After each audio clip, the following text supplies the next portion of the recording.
हाशिम ताबड़तोड़ घर के दरवाजे के अंदर दाखिल हुआ। दीवानों की तरह भागता हुआ लाउंज में आया, लेकिन लाउंज जर्द कुमकुमों में सुनसान लग रहा था। खाली पड़े लाउंज को देखकर वो ऊपर की जानिब भागा। उसके कदम जो कभी भी लड़खड़ाया नहीं करते थे, आज कांप रहे थे। एक अनजाना सा खौफ था जो उसके गिर्द हिसार खींचने लगा, और उस हिसार में उसका दम चंद ही घंटों में घुटने लगा था। हुसैन के कमरे का दरवाज़ा धाड़ से खोलकर वो चंद लम्हे सुर्ख निगाहें लिए उस लागर से नाकारा वजूद को देखे गया। निगार जो उसके यूं आनन फानन आने पर बेसाख्ता मुड़ी थी, उसकी खूनाशाम नज़रों को देख ना समझी से उठी। उसने आगे बढ़कर उन्हें कंधों से थामा और बुरी तरह झिंझोड़ा। एक माँ जी, मैं सिर्फ एक दफ़ा पूछूंगा तुमसे, मुझे झूठ बोलने की गलती मत करना, मुझे सब सच सच बताना। निगार खौफसदा होकर उसका स्याह पड़ता चेहरा देख रही थी। उन्हें समझ नहीं आ रहा था कि एक ही रात में उसे क्या हो गया। क्या तू मेरी सगी माँ है? और निगार की आंखें फटकर बाहर आ गईं। धड़कते दिल और फूलती सांस के साथ वो उसे देख रही थी। वो जो उनके हाशिम से आज बहुत मुख्तलिफ लग रहा था। हाँ, वो उनका हाशिम नहीं लग रहा था, वो तो कोई बदला हुआ इंसान लग रहा था। एक ऐसा बंदा जो सब कुछ था मगर हाशिम नहीं था।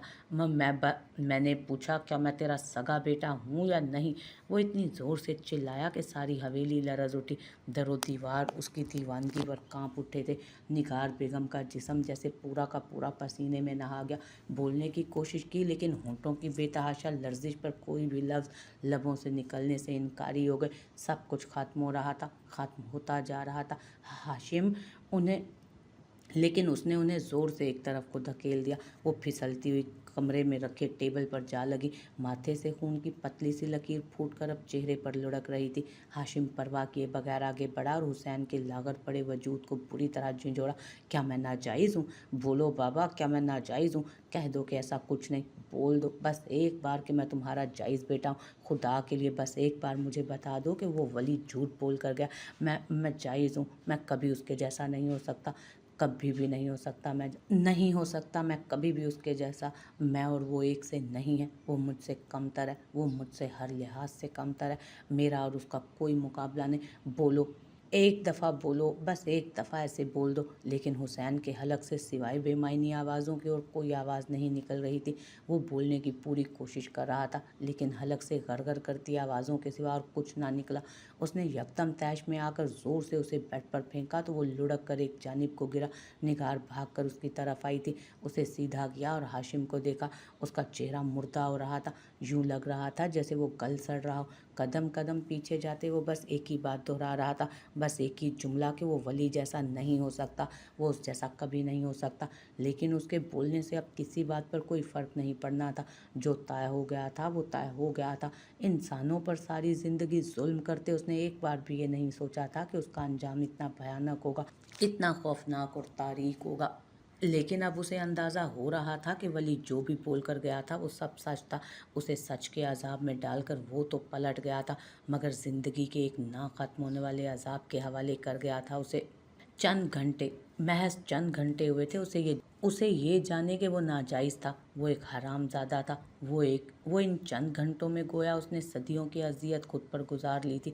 वली अहमद सही कहता था, ठीक कहता था। वो बिल्कुल ठीक कहता था कि वो जो बर्दाश्त करता आया है उस सब को बर्दाश्त करने की बारी अब हाशिम की थी।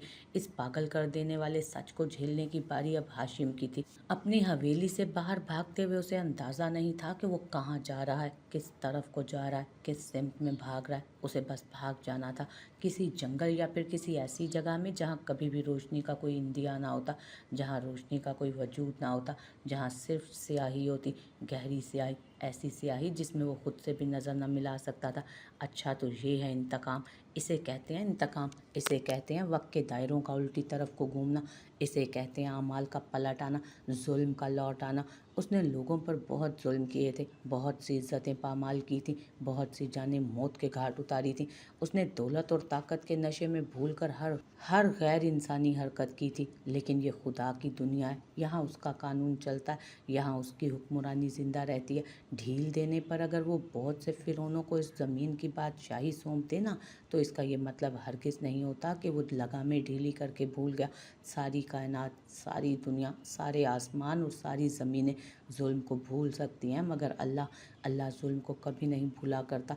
इस ज़मीन पर मौजूद हर फ़िरौन को एक ना एक दिन गर्क होना ही होता है। उसे भी गर्क होना था अपनी सियाकारियाँ और बदकारियों के साथ।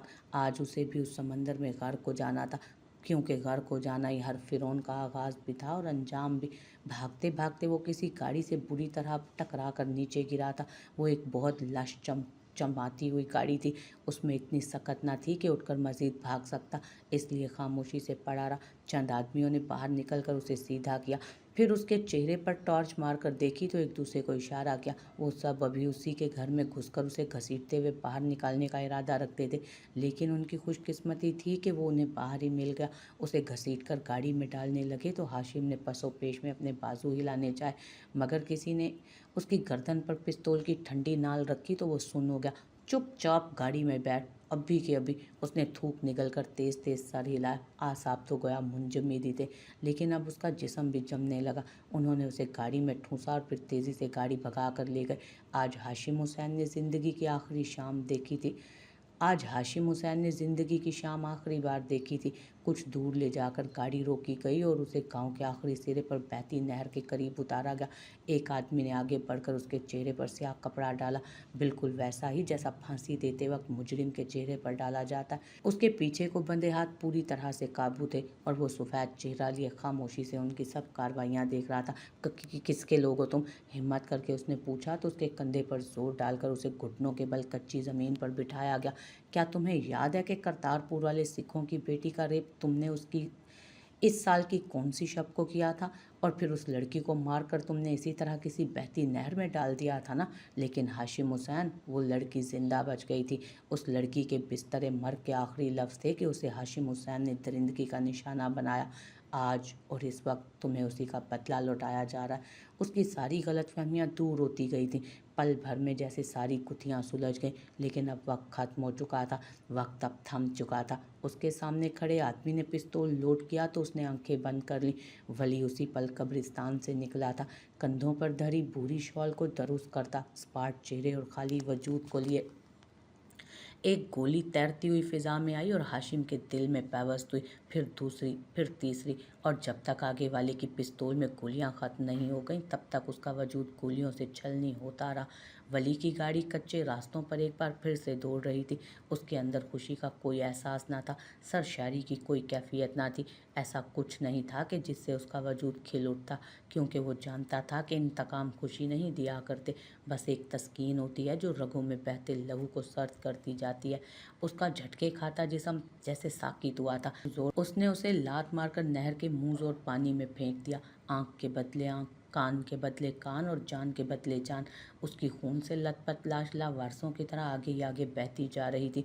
दूसरों को कुत्ते की मौत देने वाला आज खुद ऐसी ही मौत मर गया था कि जिससे जिस्म का हर उस कांप उठता। एक ऐसी अजियत से मरा था कि सुनने वाले के दिल बंद होने का खदशा लगता था। कुदरत का इंतकाम इतना ही जालिम और कड़ा हुआ करता है। मरते वक्त उसने आखिरी बात यही सोची थी। हाँ, एक आखिरी बात जो हर इंसान लुकमा अजल बनते हुए सोचता है, एक ऐसी बात जो उसकी सारी ज़िंदगी का अक्स होती है। वली ने गाड़ी सफ़ेद हवेली के सामने रोकी और खामोशी से बाहर निकल आया। आज बहुत सी जानों का बदला पूरा हो गया था। आज बहुत से हिसाब चुकता हो गए थे। आज बहुत सी कब्रों में आने वाले बैन की आवाज़ें बंद हो गई थी। आज बहुत से मुर्दार अपना रिस्क समेटने वाले थे। वो जैसे ही घर में दाखिल हुआ तो चौंक कर रुक गया। जमान लाउंज में बैठे थे और साथ बीजान परेशान सी शायद उसी का इंतज़ार कर रही थी। उसको देखते ही वो यकदम अपनी जगह से उठ खड़ी हुई।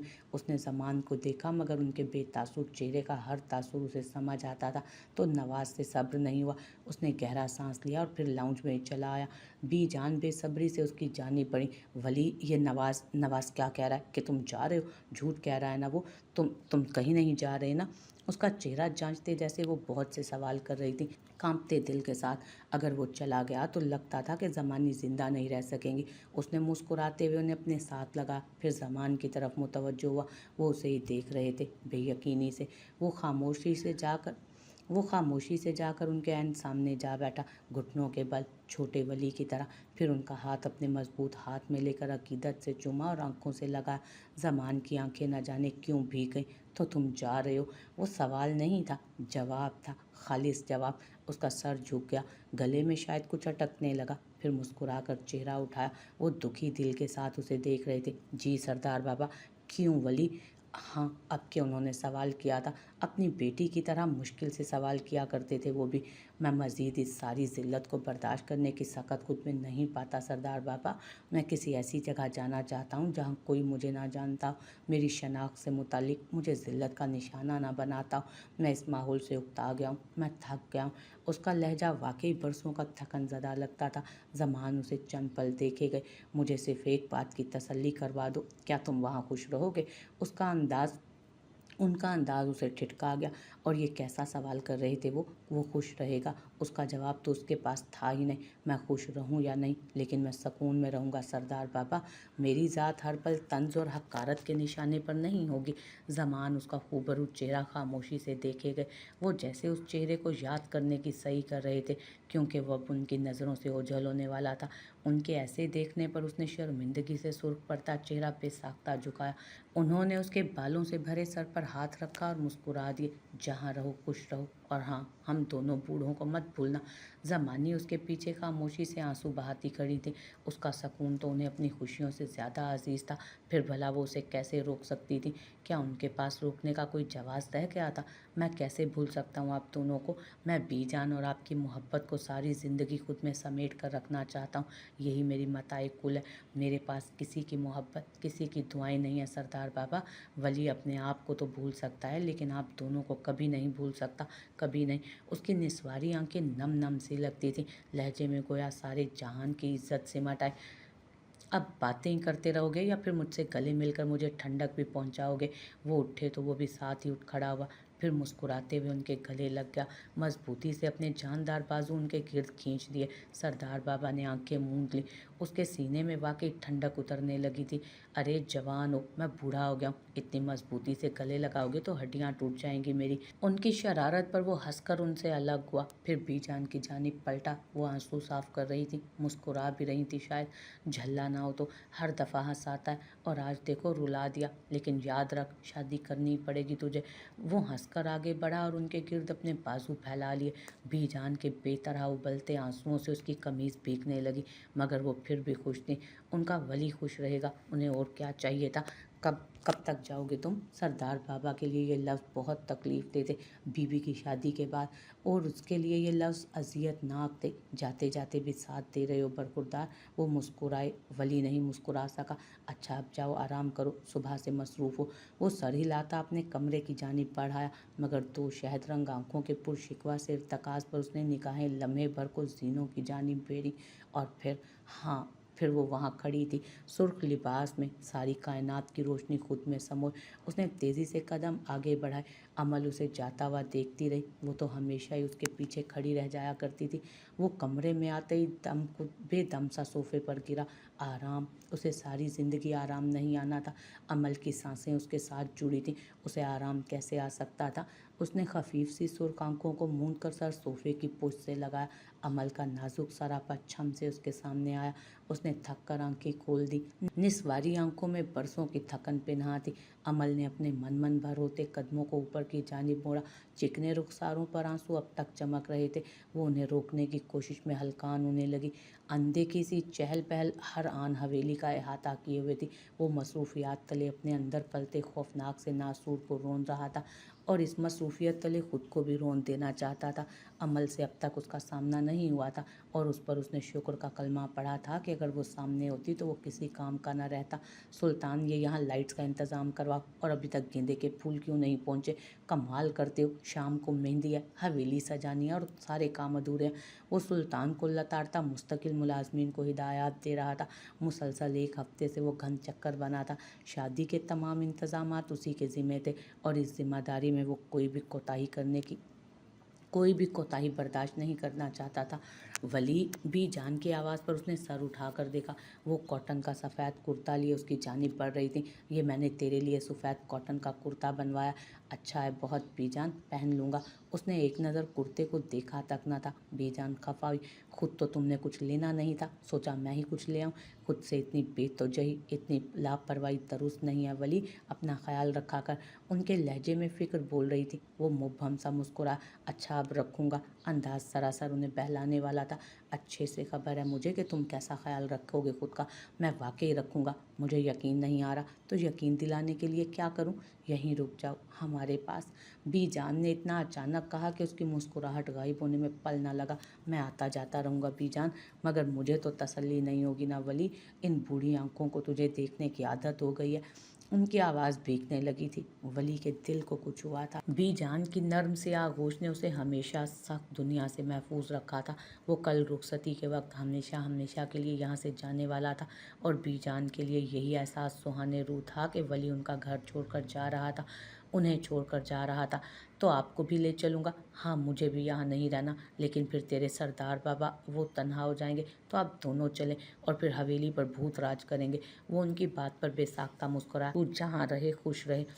उन्होंने मुस्कुराकर उसके सर पर हाथ फेरा और फिर अपने कमरे की जानिब बढ़ गईं। वो सर झटक कर दोबारा से कामों की तरफ मुतवज्जो होता मुड़ा ही था कि यकदम जर्द लिबास में कैद कांच सा वजूद उसे ठिठका गया। अमल की पुरनम शिकवा करती आंखें उससे कलाम कर रही थी। खामोश कलाम उसे जख्मी जख्मी कर रहा था। वो दम बखुद उसकी छेदती निगाहों को देखेगा। ऐसे मत करें वली, मुझे यूं किसी और के हवाले मत करें। आप मुझे किसको सौंप कर जा रहे हैं? ये आप क्या कर रहे हैं वली? उसे अपने कदमों पर खड़ा होना अजाब लग रहा था। उन आंखों की बोली इतनी जालिम होगी उसे आज अंदाज़ा हुआ था। मैं तो कांच से बनी हूँ, मुझे किरची किरची होने से बचा लें। देखे मैं मर रही हूँ, मैं मर जाऊंगी वली। उसने कभी खामोशी को यूं चिल्लाते नहीं सुना था, मगर आज ये खामोशी उसके अंदर बाहर खामोशी कर गई थी। वो ज़्यादा देर नहीं रुकी, बस एक आखिरी जख्मी निगाह उस पर डाली और उसको जख्म जख्म कर दिया। वली ने जब से आंखें बंद की, जैसे ताज़ा ताज़ा लगे जख्म को सहने की हिम्मत मुश्तमे की हो। रात मेहंदी का फंक्शन बहुत अच्छा हुआ, सिवाय दो नफूस के हर दिल खुश था, चहक रहा था। रात थक हार कर जब सब अपने कमरों की जानिब बढ़े तो अमल ने थके थकाए से कदम छत की जानिब मोड़े। नींद तो वैसे भी सारी रात नहीं आनी थी। इससे अच्छा था कि वो खुली हवा में चमकते चांद को देखकर खुद के अंदर पलती तकलीफ को कम कर लेती। तकलीफ जो अब सारी जिंदगी उसके साथ रहनी थी। तकलीफ जो अब सारी ज़िंदगी उसके साथ रहनी थी। उसने छत का दरवाज़ा खोला और टेरिस की जानिब चली आई। मध्यम सी ठंडी हवा और दमकते चांद ने जैसे चुपके से उसके सारे आंसू समेट लिए। उसका दुपट्टा कंधे से ढलक कर हाथों पर आ गिरा। स्याह हाफ बंधे बाल एक जानिब कोड़ने लगे। यकायक उसे किसी के कदमों की भारी चाप सुनाई दी। अमल जम सी गई। वो उस चाप को पहचानती थी। हाँ, वो उसे कैसे भूल सकती थी? वो उससे ज़रा से फासले पर आ खड़ा हुआ। आस्तीने हस्बे आदत कोहनियों तक मुड़े। रात के उस पहर शॉल से बेनियाज अंधेरे में भी वो द्योमालाई किरदारों की अक्कासी करता हुआ। हाँ, वही तो था वो। उसने उसे देखने के लिए गर्दन नहीं मोड़ी, खामोशी से चांद को देखे गई। वो भी चेहरा उठाए चांद को ही देख रहा था। कैसी हैं आप? ठीक हूँ। मेरा हाल नहीं पूछेंगी? खुश तो हैं मुझे अजियत देकर? और क्या पूछूं आपसे? वो उसके तंज पर मुस्कुराया। चांद का सहर हर जानिब बिखरने लगा, हर शय पर चढ़ने लगा, हर वजूद को ढांपने लगा। मैं आपको अज़ियत देने का सोच भी नहीं सकता, लेकिन अज़ियत दे सकते हैं। उसके जवाबात बहुत बरजस्ता, बहुत दिल गिरफ्तार थे। क्या कभी तुमने किसी को इतनी बरजस्तगी से जवाब देते देखा है? उसने देखा था, उसने अमल को देखा था। क्या अज़ियत दी है? मेरे अंदर अपनी आदत डाली है। क्या किसी अज़ियत से कम है ये? मैं माफ़ी चाहता हूँ। कोई माफ़ी नहीं मिलेगी आपको। उन दोनों में से किसी ने भी एक दूसरे की जानिब नहीं देखा। चेहरा उठाए वो दोनों चांद को देख रहे थे। दूर से देखने पर लगता था गोया वो हम कलामी कर रहे हो। आप माफ़ नहीं करेंगी तो बहुत मुश्किल हो जाएगी। मैं भी तो मुश्किल में हूँ, आप भी रहें। जालिम शहजादियों के नक्शे कदम पर गामजन है आप शायद। चांद को देखता लड़का मुस्कुराया। अमल की आंख से आंसू फिसल कर कनपटी में जज्ब हुआ। जी बिल्कुल, बल्कि बहुत पहले मुझे उनकी रविश इख्तियार कर लेनी चाहिए थी। आपके साथ नरमी बरत कर बहुत बड़ी गलती की मैंने। गुलाम हाजिर है, जो सज़ा देनी है दे। उसने पहली दफ़ा चेहरा उसकी जानिब फेरा था। चांद की चांदनी में उसे अमल के रुखसारों पर कुछ चमकता महसूस हुआ। आपकी सज़ा यही है कि मैं नफ़रत करने लगी हूँ आपसे। वो हंसा था, अजीब आंसुओं से नम होती हंसी थी वो। अमल के आंसू तेज़ी के साथ गिरने लगे। बहुत जालिम है आप, आपसे कम हो सके तो मुझे माफ़ कर दीजिएगा बीबी। मैं आज भी आखिर तक आपके काबिल नहीं हूँ। आप बहुत अच्छी हैं, मुझसे नफ़रत करें मैं इसी काबिल हूँ, और आप खुशकिस्मत हैं कि मुझसे नफ़रत कर पा रही हैं। मुझे देखें, मैं तो कभी आपसे नफ़रत भी नहीं कर सकूँगा। मुझे तो सारी ज़िंदगी आपसे मोहब्बत करते गुजारनी है। अमल के आंसू बहुत तेज़ी के साथ लुढ़क रहे थे। उसने अपनी जेब से रुमाल निकाल कर उसकी जानी पढ़ाया। वो उसके लिए इतना ही कर सकता था, उससे आगे की उसको इजाज़त नहीं थी। अमल ने उसके हाथ से रुमाल लिया और खामोशी से बहते आंसुओं को उसमें जज़्ब किया। वली आहिस्ता से पीछे हटा था। अमल ने उसे मुड़कर नहीं देखा, वो उसे जाते हुए नहीं देख सकी। वो मुड़ा और तेज़ी से सीने फलांगता उतरता चला गया। और अमल, वो सारी रात टेरेस से लगकर बैठी रोती रही। वो आज आखिरी दफ़ा एक साथ सारा रू लेना चाहती थी। हमेशा से दो नफूस की मोहब्बत का गवाह चांद आज भी उतना ही खामोश था जितना हमेशा रहा करता।